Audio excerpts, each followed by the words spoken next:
नमस्कार विद्यार्थ्यांनो, आज आपण इयत्ता 8वी मराठी बालभारती पाठ क्रमांक 18 जलदिंडी या पाठाचा स्वाध्याय बघणार आहोत। प्रश्न पहिला, खालील परिणाम कोणत्या घटना वा कृतीचे आहेत ते सांगा। अ. लेखकाच्या मुलाचा चेहरा काही दिसू लागला। उत्तर, लेखकांनी मुलाला भित्रट म्हटले। आ. नदीचं सौंदर्य आणि पाण्याचं पावित्र्य काळवंडलं होतं। पाण्यावर सर्व प्रकारची घाण पसरली होती आणि ती घाण कुजून पाण्यावर एक प्रकारची काळी साय पसरली होती। त्यानंतर ई आहे, इतर लोक आपली घृणा विसरले। डोळ्यांसमोरची जलपर्णी आणि तरंगता कचरा सगळ्यांनी बाहेर काढला। प्रश्न दुसरा, खालील आकृती पूर्ण करा। पाण्यातील प्रदूषित घटक कुठले कुठले आहेत? तर बघा, प्लास्टिकच्या पिशव्या, दलदल झालेली काठावरील माती, वाढलेली जलपर्णी, काळे पडलेले खडक।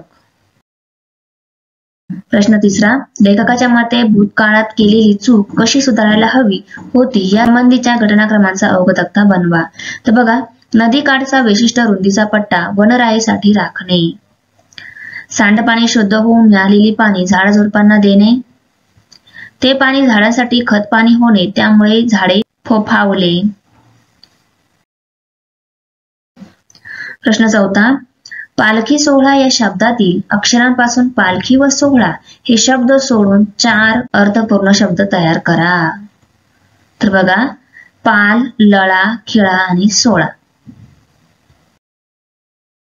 प्रश्न पाचवा, स्वमत लिहा। अ. नदीचे पाणी प्रदूषित होण्यास कारणीभूत असलेल्या मानवी कृती लिहा। हे मी माझं स्वमत लिहिलेलं आहे, तुम्ही तुमचं स्वमत इथे लिहू शकता।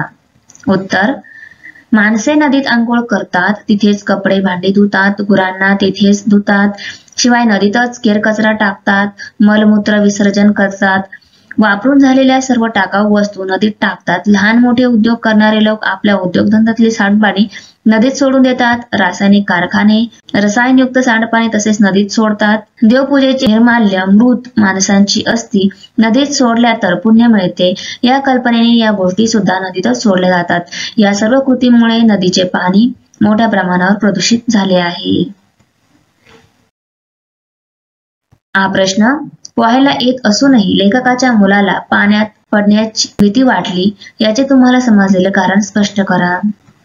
उत्तर, मुलाला पाण्याची भीती वाटत नव्हती, तो त्या पाण्यात सहज पोहला असता, पण नदीचे पाणी इतकं अशुद्ध होतं की त्याला त्या प्रदूषित पाण्यात पडण्याची भीती वाटत होती। ही प्रश्न, जलदिंडीमध्ये सहभागी झाल्यास तुम्ही कोणती कामे आवडीने कराल ती लिहा। उत्तर, जलदिंडीमध्ये सहभागी झाल्यास मी पाण्यातील जलपर्णी काढण्याचे आणि पाण्यावर तरंगणारा कचरा, प्लास्टिकच्या पिशव्या उचलण्याचे काम आवडीने करेन। ही प्रश्न, स्वतःचे हात वापर की कचरा काढायला लेखकाच्या आईच्या या उपदेशावरून तुम्ही काय शिकलास उदाहरण लिहा। स्वतःचे हात वापर की कचरा काढायला या लेखकाच्या आईच्या उपदेशातून आम्हाला असे समजले की कोणतेही काम करत असताना ते काम करण्यासाठी इतरांकडे न पाहता, इतरांचा विचार न करता ते काम स्वतःपासून सुरुवात केले पाहिजे। उदाहरणार्थ, मला माझे गाव स्वच्छ करायचे आहे, तर गावातील इतर नागरिकांकडे न पाहता आधी मी माझ्या हातात खराटा घेतला पाहिजे। हळूहळू सर्व गाव माझ्यासोबत गाव स्वच्छ करण्यात येईल।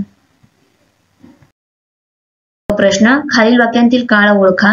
अ. जलपर्णी काढण्याचे काम सुरू होईल, भविष्यकाळ। मदतीचा हात लगेच पुढे आला, भूतकाळ। त्यांनी मुलाला नौका शिकवण्याचे ठरवले होते, भूतकाळ। पंढरपूरला लोक चालत जातात, वर्तमान काळ। हा प्रश्न, खालील वाक्यांचा प्रकार ओळखा। अ. पण तसा प्रयत्न यशस्वी होईल का? उत्तर, प्रश्नार्थी वाक्य। हा प्रश्न, पण एवढं मोठं कार्य, उद्गारार्थी वाक्य। त्यांना थकवा जाणवत नव्हता, विधानार्थी वाक्य। कचरा काढायला स्वतःचेच हात वापर, आज्ञार्थी वाक्य। चर्चा करूया, वर्गातील मित्रमैत्रिणींशी चर्चा करून वापरा आणि फेका या संस्कृतीत मोडणाऱ्या वस्तूंची यादी करा। प्रदूषण टाळण्यासाठी या वस्तूंची विल्हेवाट कशी लावाल याबद्दल तुमचे मत वर्गात सांगा। प्लास्टिक पिशव्यांच्या निर्णयामागील कारणांची चर्चा करा। या निर्णयांची अंमलबजावणी यशस्वी व्हावी म्हणून तुम्ही काय कराल ते वर्गात सांगा। तर या 2 प्रश्नांबद्दल तुम्हाला चर्चा करायची आहे. पुढचा प्रश्न आपण समजून घेऊया. 3 द्वंद्व समास. खालील उदाहरणे अभ्यासा व त्यांतील सामासिक शब्द. बघा इथे वाक्य दिलेले आहे, वाचून घ्या. कसा ओळखायचा ते दिलेला आहे. दोन्ही पदे महत्वाची असतात. त्यानंतर सामासिक शब्दांचा विग्रह आणि व अथवा किंवा या उभयान्वयी अव्ययांनी करतात. दोन्ही पदांच्या अर्थाशिवाय त्याच जातीच्या इतर पदार्थांचा समावेश विग्रहात केलेला असतो. बघा शब्द आई वडील, आई आणि वडील. 4-5, 4 किंवा 5. अंथरूण, पांघरूण. अंथरण्यासाठी व पांघरण्यासाठी लागणाऱ्या वस्तू व इतर कपडे. खालील सामासिक शब्दांचा विग्रह करा. भाजीपाला, भाजीपाला वगैरे. सुख दुःख, सुख आणि दुःख. स्त्री पुरुष, स्त्री आणि पुरुष. केरकचरा, केर कचरा वगैरे. बहुव्रीही समास. खालील उदाहरणे अभ्यासा व त्यांचे सामासिक शब्द ओळखा. हे उदाहरण अभ्यासाचे आहे. बहुव्रीही सामासिक शब्दांची वैशिष्ट्ये दिलेली आहे. तिन्ही पदे महत्वाची असून या दोन्ही शिवाय तिसऱ्याच पदाचा बोध होतो. तर बघा हा सामासिक शब्द त्या तिसऱ्या पदाचे विशेषण असते. अनंत, ही अंत ज्याला तो. चौकोन, 4 आहेत कोण ज्याला तो. लंबोदर, लंब आहे उदर ज्याचे असा तो. निर्धन, निघून गेला आहे धन ज्याच्या पासून तो. आता बघा खालील सामासिक शब्दांचा विग्रह करा. नीरस, नाही ज्यात उरला रस ते. दशमुख, 10 मुखे आहेत ज्याला असा तो. निर्बल, निघून गेला आहे बळ ज्यातून तो. मूषकवाह, मूषक ज्याचे वाहन आहे असा तो.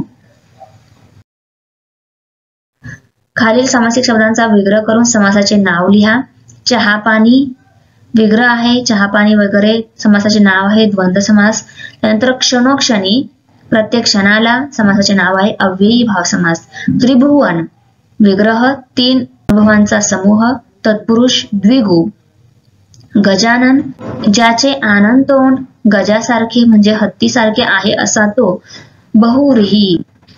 Thanks for watching video. इयत्ता 8वीच्या मराठी, सेमी आणि इंग्रजी या माध्यमांच्या सर्व विषयांच्या स्वाध्यायाच्या नवनवीन व्हिडिओसाठी चॅनलला सबस्क्राईब नक्की करा. लाईक करा, कमेंट करा आणि वर्गमित्रांना शेअर करा. Thanks for watching video. इयत्ता 8वीच्या मराठी, सेमी आणि इंग्रजी या माध्यमांच्या सर्व विषयांच्या स्वाध्यायाच्या नवनवीन व्हिडिओसाठी चॅनलला सबस्क्राईब नक्की करा. लाईक करा, कमेंट करा आणि वर्गमित्रांना शेअर करा.